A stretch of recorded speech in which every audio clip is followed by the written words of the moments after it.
18 minutos, bienvenidos a su programa. Soy Francisco Rodríguez Aguirre, presidente de Smart Speakers, el principal buró de conferencistas de Latinoamérica, y me acompaña mi amigo Alejandro. Yo soy Alejandro Escalante, muchísimas gracias por la invitación, es un placer estar con ustedes. Yo soy presidente electo de MPI México y pues sin duda hoy tenemos un gran invitado que de seguro vamos a poner temas muy importantes sobre la mesa. Él es Enrique Quintana. Enrique Quintana es vicepresidente y director general de editorial El Financiero. Enrique Quintana formó parte del equipo directivo en la fundación del periódico Reforma y ha sido considerado, fíjate nada más, por 6 años consecutivos como uno de los 300 mexicanos más influyentes por la revista Líderes. Excelente, pues muchas gracias por acompañarnos, Enrique. Al contrario, muchas gracias por la invitación, Francisco. Qué gusto. Gracias. Enrique, ¿cuál crees que vaya a ser la relación durante los próximos 6 años del presidente López Obrador con Claudia Sheinbaum? Y por cierto, me gustó tu artículo, el que sacaste a las 3 Claudias.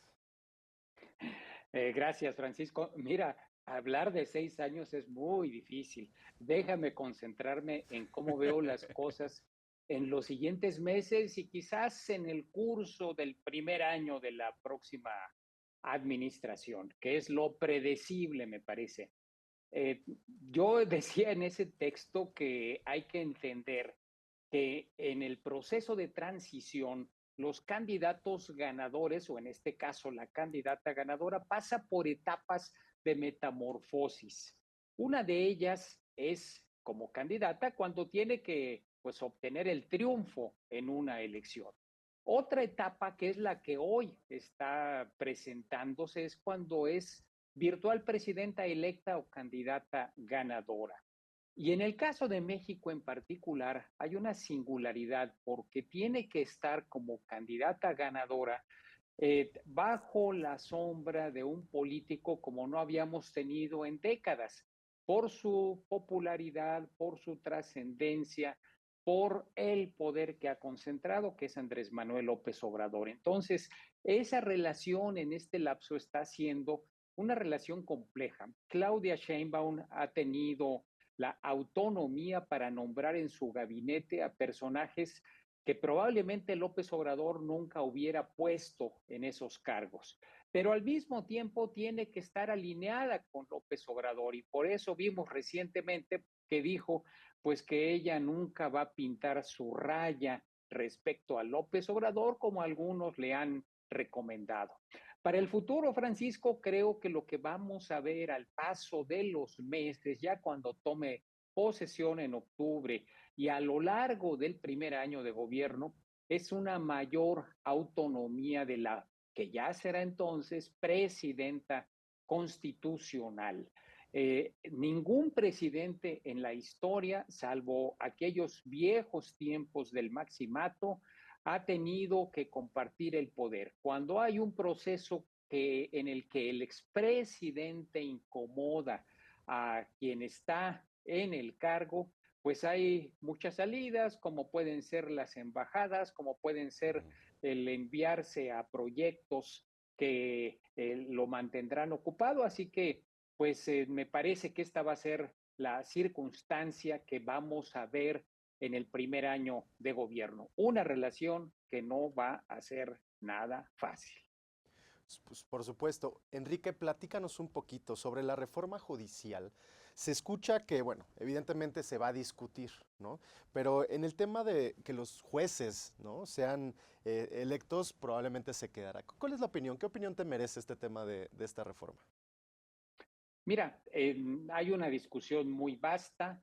eh, como dices, Alejandro, hay un principio en la propuesta hecha por el presidente López Obrador que se calificó como inamovible, que es el hecho de que ministros, magistrados y jueces sean electos por votación popular.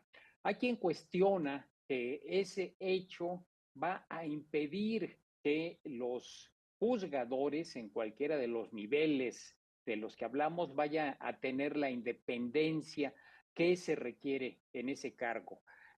Creo que está por verse porque el que no sean electos, sino obtengan sus posiciones a través de concurso, tampoco asegura la plena independencia. No estamos partiendo de un modelo judicial que sea el óptimo actualmente en México, pero de ninguna manera tampoco el que sean electos por votación popular asegura ni la autonomía ni la independencia, y mucho menos el que profesionalmente sean las personas más solventes.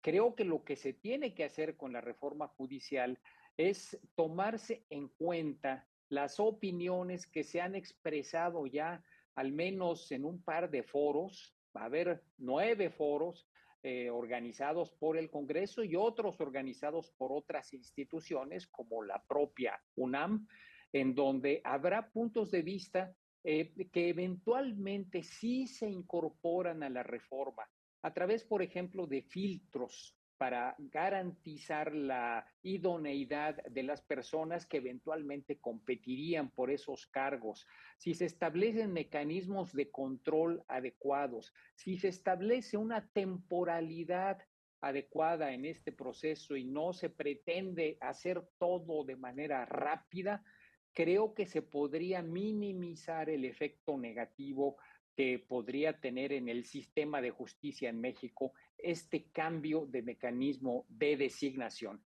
Así que ojalá los foros sean tomados en serio, Alejandro. Enrique, el tema energético pues es un tema pues muy importante, ¿no? Por un lado ya hemos escuchado que Claudia Sheinbaum pues se ha pronunciado a favor de las energías renovables, pero por otro lado vemos que pues ya hubo apagones, ¿no? En varios lugares del país, que muchas empresas pues han dudado en invertir en México por la falta de energía. Y creo que le habían puesto un candado, ¿no? A que la inversión pública tenía que ser mayor que la inversión privada, ¿no? Entonces, ¿cuál crees que sea su postura, ¿no? Ante este tema energético que creo que es fundamental para que podamos crecer, ¿no? Sin lugar a dudas, mira, ojalá pudiera darte una respuesta cierta, Francisco, pero es quizás uno de los asuntos que están sobre la mesa. Claudia Sheinbaum, desde hace muchos años y claramente durante su campaña, fue promotora de la transición energética y de las energías limpias, pero al mismo tiempo ha subrayado en diferentes ocasiones su decisión de fortalecer a las empresas estatales, a Pemex y a CFE. ¿Cómo conciliar ambas cosas va a ser un verdadero reto? Porque fomentar las energías limpias para evitar estos hechos como los que señalas, los apagones o la falta de provisión de electricidad que frene inversiones, para lograrlo se necesita la inversión privada, se necesita el sector privado, es de aritmética. No hay manera a través de la cual con la sola inversión pública se logre abastecer suficientemente al país. Por lo mismo, creo que estamos todavía con más interrogantes que respuestas en la forma en la que Sheinbaum conciliará estas dos metas, mantener a Pemex y a la Comisión Federal de Electricidad como empresas públicas estratégicas, pero al mismo tiempo permitir que haya inversión privada complementaria para poder abastecer suficientemente de energía, sobre todo eléctrica, al país. Así que en este caso, más bien vamos a ver cómo vienen las cosas en los siguientes meses, Francisco. Bien, y si pudiéramos irnos ahora al tema del INE, ¿no? Sabemos que también es un tema que ha estado últimamente en las palabras de muchos como tú que saben analizar estos temas y nos interesa saber qué opinas sobre este tema, qué crees que se pueda dar, qué crees que no se pueda dar y cómo crees que acabe. Mira, afortunadamente, Alejandro, entre las reformas constitucionales que se propusieron para discutirse antes incluso de que llegue a tomar posesión Claudia Sheinbaum, no está incluido el INE. La reforma electoral y la reforma al INE para crear un nuevo instituto, el Instituto Nacional de Elecciones y Consultas, aunque está en la lista que el 5 de febrero pasado presentó el presidente López Obrador, no pareciera estar en las prioridades, por lo menos las primeras que abordará la nueva legislatura. Creo que habrá presiones para que se ponga sobre la mesa. Sin embargo, ya no será en la administración de López Obrador y por lo mismo eventualmente podrá haber quizás un ajuste de tiempos para que estos cambios no se realicen en el corto plazo. Imaginémonos nada más el riesgo que hay de pretender que el INE organice un proceso de elección de jueces, magistrados y ministros y al mismo tiempo esté metido en un cambio estructural interno. No hay manera de conciliar ambas cosas. Creo por lo mismo que la reforma del INE, que sí está en la agenda de Claudia Sheinbaum en sus propuestas, pues va a tener que esperar a que concluya el proceso de reforma en el Poder Judicial. ¿Cuáles son las principales amenazas, Enrique, que ves tú al nuevo gobierno de Claudia Sheinbaum?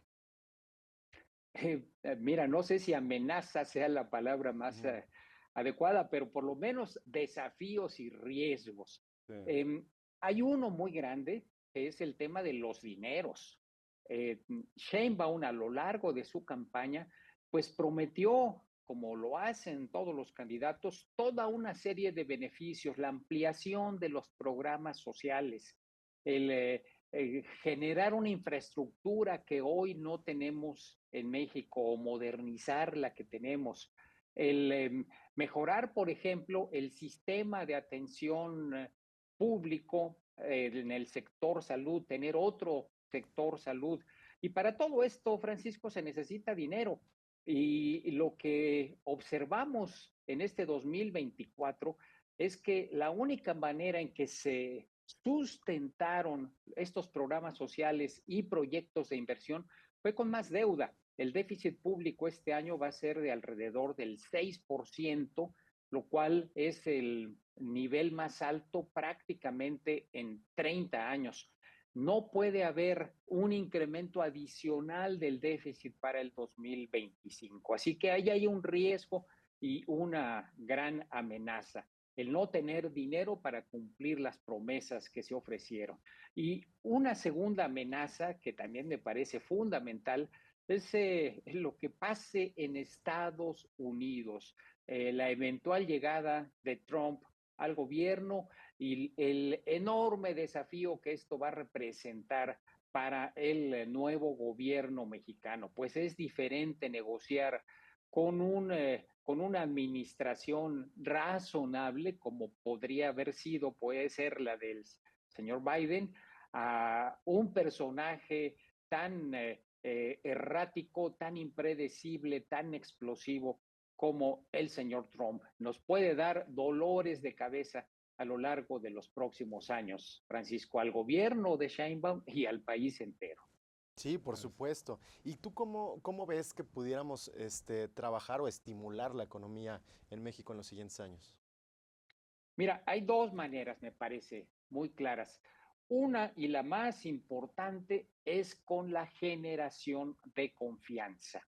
La variable económica, que es quizás la más importante para determinar la dinámica del conjunto de la economía, es la inversión privada. Y la inversión privada opera sobre la base de confianza. Los empresarios asumen riesgos y lanzan proyectos y perciben que habrá condiciones de certeza para que esas inversiones fructifiquen en el futuro. Por ejemplo, en el caso de la provisión de energía eléctrica, al empresario no le interesa si la energía eléctrica se la da un privado, un generador privado o CFE. Lo que quiere es tener la certeza de contar con ella.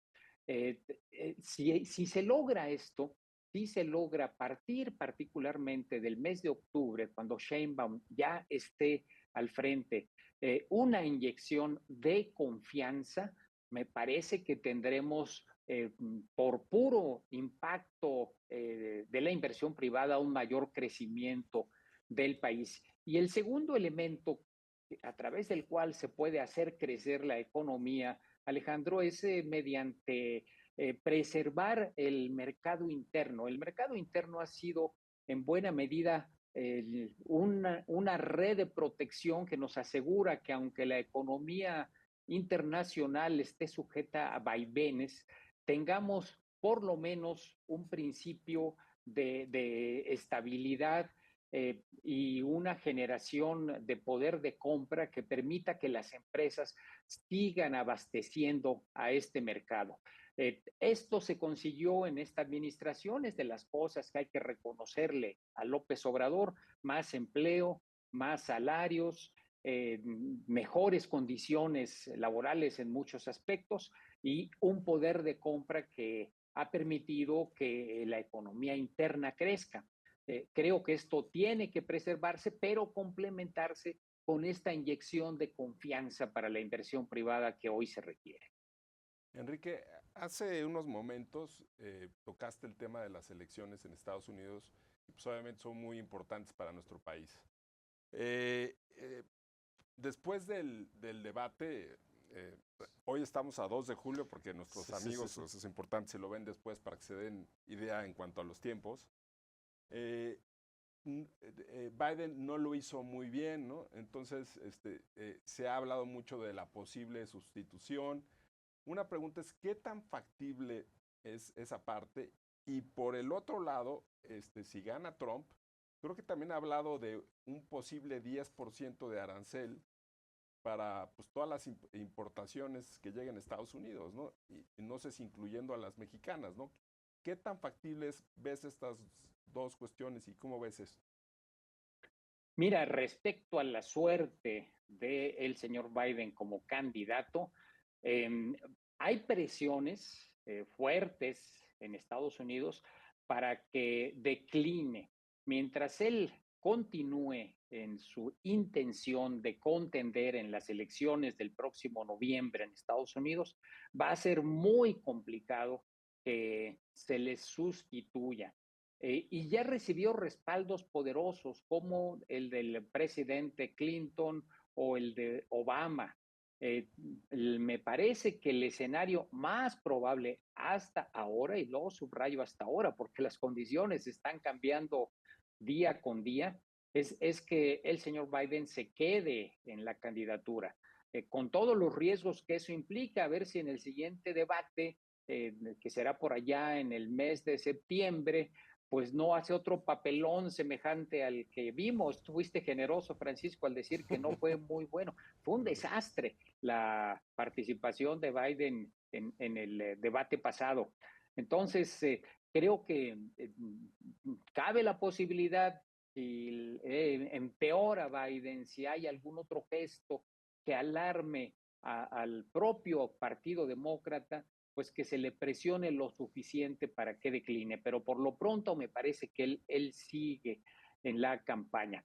Y en el escenario, que hoy es el más probable, por cierto, de un triunfo de Donald Trump, pues mira, hay que prepararnos para todo. México está blindado ante locuras como esta que señalas, el poner un arancel generalizado, porque eso implicaría saltarse el Tratado México-Estados Unidos-Canadá, que él mismo suscribió cuando era presidente. Entonces, no se ve viable que eche para atrás un arreglo comercial que él restableció, ajustó y negoció.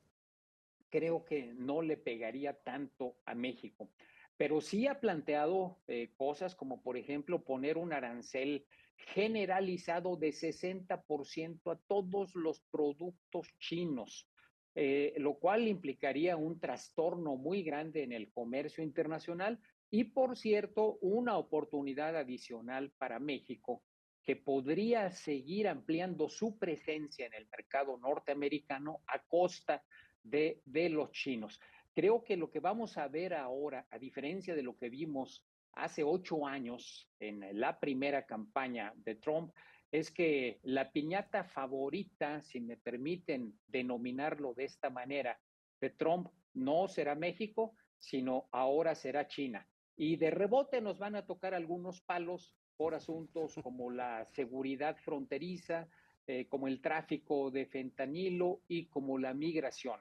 Pero hace 6 años no había otro y ahora China será quien dé primeramente la cara como el que va a aparecer como el enemigo público número uno por parte de Trump. Pero hay que prepararse, nos esperan meses muy complicados en esta elección norteamericana.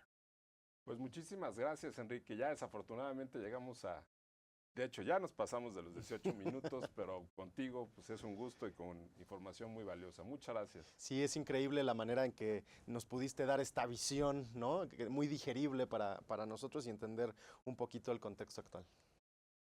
Muchas gracias por la invitación. Qué gusto haber conversado con ustedes y un saludo para todos los que nos ven en todas las plataformas. Sí, dos cuestiones adicionales. Enrique Quintana es un gran conferencista de Smart Speakers y pues, si les gustó toda esta información, por favor, compártanlo con sus amistades, con sus seres queridos y pues muchísimas gracias. Nos vemos pronto.